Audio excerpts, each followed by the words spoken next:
What's up everybody, Brian here, back with you in the Gecko lab, bringing you another video chock full of that sweet gecko info I know you guys are all here to see today. We are counting down 7 lies you've been told about crested geckos, part 2. Now if you guys haven't seen part 1 in this series, stop right now, link is in the description down below, go check it out. I'll be here waiting when you get back, I promise, for the rest of us.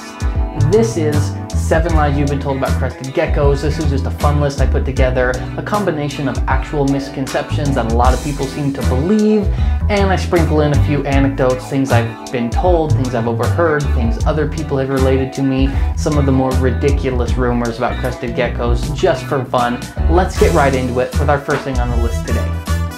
We're going to start off today with a fairly easy one, and that is the myth that crested geckos grow their tails back. This is obviously a lie, or is it? Alright guys, here I've got a confetti line male of mine, and you can see when this guy lost his tail, he regrew a pretty long little kind of nubbin. Now it's pretty common for geckos to grow a tiny nubbin, maybe a 1/4 of an inch at most, that just kind of pops out from the spot where their tail fell off. And this guy's, his actually regrew out almost a full inch. It's way longer than anything else I've ever seen. However, this is not typical. He is a one of a kind. I've never seen this before, and this is obviously not truly regrowing a tail. And this is, of course, a lie. Crested geckos do not regenerate their tails. Now, this one's pretty easy to understand just because there are a lot of lizard and gecko species that do regrow their tails. So while most people know this one is a lie, there are, some people newer to the hobby, newer to the gecko world that do just assume crested geckos will regrow their tails like every other gecko will. However, not true. Most of you know that, but I thought I'd put it on here mainly because I wanted to show this guy off. He's pretty cool. Moving right into the second lie you've been told about crested geckos, and this one is very commonly believed, and that is the myth, the lie, the legend that crested geckos are nocturnal. They are not nocturnal. Crested geckos are actually crepuscular, and I'm fairly sure I'm saying that word right. So crepuscular animals are animals that are awake at dawn and dusk, and that honestly covers a huge number of animals that we think of as nocturnal. A lot of animals that you see come out in the evening when the sun's going down and you go, oh look, that deer or whatever is awake at night, it's nocturnal.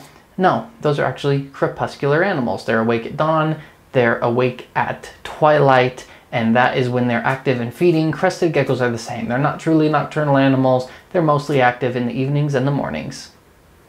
So the third lie on our list today is another one that is very commonly believed, much less so now than it was in the past, but it's still one that's real easy to find misinformation on, and this one's really important. So I want to make sure we cover it, and this one is serious. This is the lie that crested geckos can live on baby food or just mashed up fruit. Now, obviously, we know in this day and age that crested geckos need a complete diet, and fruit and baby food don't provide that.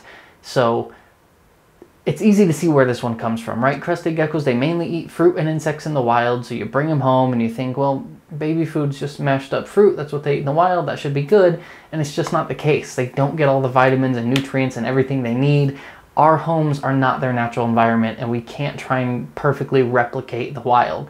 So what you need to do is feed a proper, complete diet. What I prefer is either Pangea or Repashy. Those are my two main go-to brands.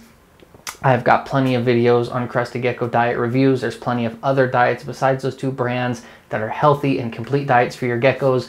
Please do your research on this one and make sure your gecko's getting a complete diet, because feeding your gecko baby food will lead to serious health issues, including MBD, kinked spines, just all kinds of vitamin deficiencies. They could have a calcium crash. All kinds of bad things can happen. So do your research, watch some of our food review videos, watch more of our videos, watch all of our videos, and you'll be covered. Don't feed your crested geckos baby food. They can't live on it. So I'm going to go ahead and keep my big bags of food here for lie number 4, because they're going to come in handy for this absolute gem. Now this is one that I had posted this question on my Facebook page a while back, and a customer of mine gave me the story that they had had an interaction with somebody that was dead set that Crested Gecko's pattern was based on their diet. Apparently this person had somewhere come across this absolute, just magnificently false information that a Crested Gecko's pattern was based on what kind of diet you feed it. I mean, I don't even know what to say. This is, I'm not even sure how to address this one. This is right up there with the guy from my last video that told me female geckos can't breed without a tail. I mean, this is just, these two stellar individuals are going places in life that believe this. But since this is apparently out there, I'm going to go ahead and address this myth right now. I will promise you, if you feed your Crested Gecko Pangea watermelon flavor, your gecko is not going to turn pink. I promise. If you feed your gecko Pangea figs and insect, your gecko is not going to have spots shaped like flies on it. If you feed it figs and insect, your gecko is not going to turn black, despite the fact that this diet contains black soldier fly larvae. Not going to happen. And I guarantee you all, if you feed your geckos Repashy banana cream pie diet, your geckos will not turn into a banana. It will not happen. You could feed this as long as you want, in whatever amount you can want. You can drop your whole gecko into this tub, put the cap on, shake it up, and you're still not gonna have a banana. So I hope this helps the 4 of you out there. I hope I rounded up on that number that think a Crested Gecko's pattern is based on its diet. I mean, that one just made me laugh too hard. I had to throw it in here.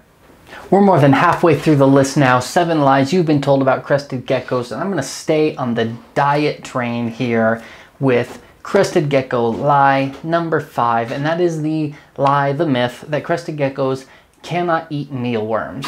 Now, this one comes from a common misconception that applies to basically whatever reptile the guy posting on Facebook that day wants it to apply to. And this is the misconception that if you feed mealworms to certain animals, the animal's jaw isn't strong enough to chomp up the worm properly, and the worm will then eat its way out of the animal's stomach, a la Alien style, like Aliens. You ever seen that movie? Like, no, guys. Like, this needs to die. This is ridiculous. I mean, this isn't false across the board. I do believe that this has happened in the past. However, this does not happen with Crested Geckos. Never. I have asked, I've researched, I've looked. I cannot find a single example of this ever happening to a Crested Gecko. In fact, I have only ever heard of one example of this ever happening ever. I've never seen it myself. I've never seen a photo or a video to prove that this has ever happened to any reptile. And only one time have I ever been told a story about a fire-belly toad that ate a big mealworm and had that mealworm eat its way out of the toad's stomach. I don't even know if that's a true story, but it's the only time I've ever heard anybody with an actual story about this happening. It is far past debunked that this happens with Crested Geckos. It does not, I promise you. I know for a fact that the 2 largest producers of Crested Geckos in the world, each of these breeders is hatching more than 30,000 Crested Geckos every single year.